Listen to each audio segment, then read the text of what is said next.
Michelle, it's time to go to San Mateo County, March of 2021. Let's take off. Yeah, oh my goodness, March, right? It was quite a March. So, what are we looking at? Let's answer some questions, right? So what are you hearing out there? Well, prices feel high. We're going to talk about it. Also, new listings, right? The only thing that can really put downward pressure right now is on those new listings. So we'll take a look at that and look at some of the March issues. And then in just terms of competitiveness, we're going to look at sale to list price ratio. Okay. So we'll jump in with median sale price, and that's another all-time high, Mark. So that's up at the 1.990, so almost a $2 million median, right, for the San Mateo County. It's a 5% jump from last month. This was not unique to them. Santa Clara County, San Benito County, where Hollister is, Monterey. I mean, we just saw a lot of price appreciation last month, but look at that. Just look from January, right? 1.6 to 1.9. Now, this is a median, so half under, half over. Right. But as we look at the cities, I mean, that's a pretty substantial positive change, right? So there's some big properties in there, Woodside, El Granada. I mean, fewer sales, certainly, but you're seeing it all over the county. So this is so many, we had to have 2 slides, right? So that's when you just have so many, Mark. You have to go to a second slide. I couldn't even put them all on the same slide. We see the smaller percentages here in this particular slide, but still over ask, everything over $1 million comfortably.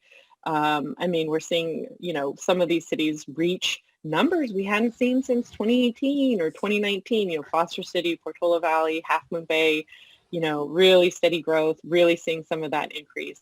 Were there any cities that didn't make the list?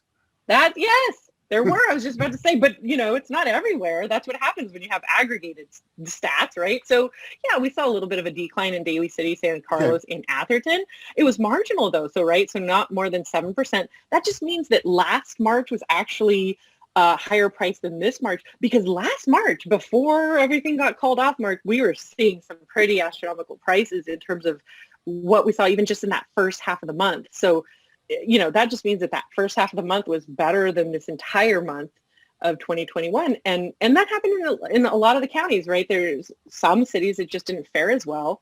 What I think is interesting about San Mateo County, and you and I did a quick check on this before we started filming, because we thought, wow, this looks a little odd, but no, I mean, common interest, right? So the county's at 920,000. So the county has had some increases, but I mean, this is definitely low, right? With only Belmont and Redwood Shores in the positive, meaning higher prices March 2021 than 2020.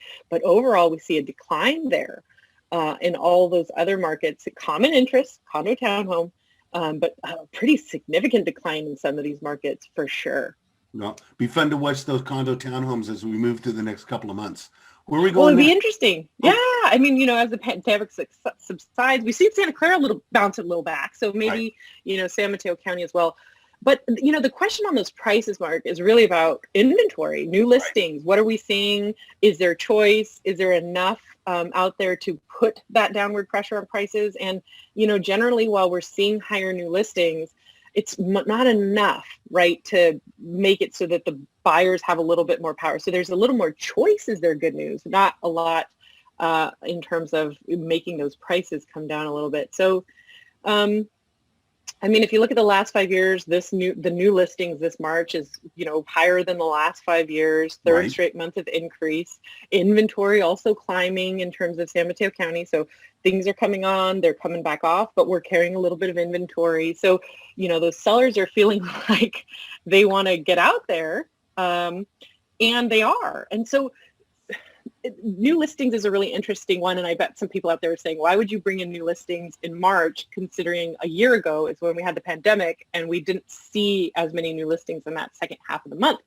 So, I agree with that. I think the percent change in that right-hand column is probably not as important as the numbers in new listings this year. So let's just focus on new listings this year. Like last year, it's only a half month, so that's kind of not as relevant.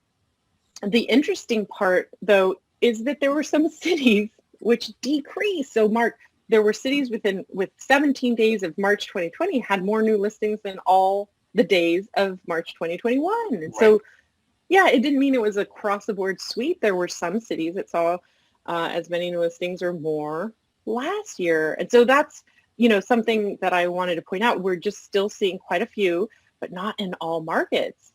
But And four of those six cities were on the coast. I don't know what that means, but it's just interesting that 4 of 6 are all over on the coast. so maybe last year weather, I don't know. You Yeah. never know. This is where our agents come in to play to help us out. But, even as we move over to common interest, like look at that, South San Francisco, San Carlos, Half Moon Bay, right? More a year ago than this year. The new listings is going to be problematic, Mark, for the next 6 weeks, 8 weeks, because we saw transactions fell through, withdrawn, and we saw half the month go pretty dormant, right? And so this is going to be a little bit of an issue. So my recommendation, and I know this is this is not something we usually show, but let's go to the weeklies. This is a weekly report by Aculist provided every Tuesday morning by county, which shows you not just 2020, but 2021 versus 2019, right? So we're not just comparing last year. Last year's not a great comparison. We get that. So look at what we're seeing by week. And this is where, if you're really interested in that new listing status, if you have clients that are just out there on everything that's coming in the market, this is the best way to go for sure. And maybe for, like the next 60 days, focus on these charts.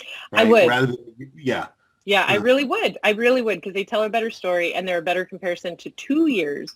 The year over year is not going to be super helpful. We're just going to have to watch it. We've talked about this. This year is going to be really interesting. We're going to just have to keep it out there. But the number of new listings is still relevant, right? So that's why I didn't disclude it, because it's still important. And very it matters. viable.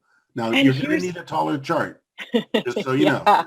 Yeah, no, I mean, this is sale to list price ratio for San Mateo County, and it's a pretty interesting one in that, we haven't seen these types of percentages for a few months here. So since May of last year, we saw it kind of be subdued, and then, man, it is back. So 177%, a pretty steady climb since December.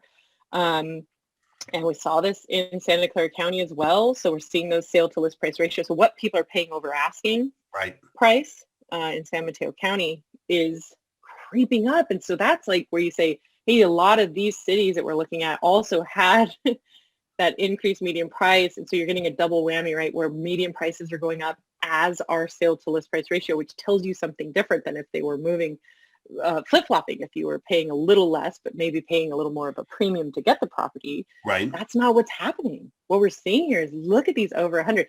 Not unusual to see Atherton or Portola Valley luxury markets under 100. That's actually very, very normal. Very common, right? So ton of appreciation. And I even have a note here, like Atherton, it's below 100, but it's second month of increases, right? And Portola Valley slowly been climbing. So even though it's not over 100, they're still high if you're looking at that momentum in terms of month to month. Now, there were cities where we saw a decrease. Now, most of them still over 100. Down to 109%. Yeah, well, South City at 116. That was a 2+ year high, right? So I went in and said 116. It was 117 in South City in June of 2018. But I mean, 116. So some of these look negative, but it's still over 100. It's still very high in some of those, Moss Beach, El Granada, lower number of sales. And so you get a little bit more volatility. Like they like to say, nothing to see here, because it's just creeping up. It's getting higher at the county level. It depends on where you are. But in general, yeah. So, gosh, I wish I could end on a positive note. I think I said that last month, but here's common interest, right? Condos and townhomes. Common interest market, 102%. Hadn't seen that since April of 2020, right? So it's starting to kind of come back up. So where those prices maybe are a little bit down, giving, your buyers a little bit of a push there, you're going to pay maybe a little over ask, but hovering pretty closely to zero, not a lot of volatility. So, Belmont, both up in price and sale to list price. So it really depends. The common interest, a little bit more volatile, but that's what we have. So in a nutshell, paying higher prices and, seeing premiums creep up a little bit, sale to list price. I know not everyone loves the word premium, but what you're paying over ask. But the good news for your buyers is there's a little bit more choice, although, it's a tight market. They're going to have to choose quickly, and we're going to see these closed sales ramp up. So we'll be back next month to talk about, how we did in April, because this is a pivotal time of year in terms of the sales cycle. Exactly. Great. Thank you, Michelle, very much. Always a pleasure. Thanks, Mark. We'll see you soon. Make sure to check out our Pro Support page for additional videos on a full range of topics. And don't forget to click that subscribe button on our MLS Listings YouTube page.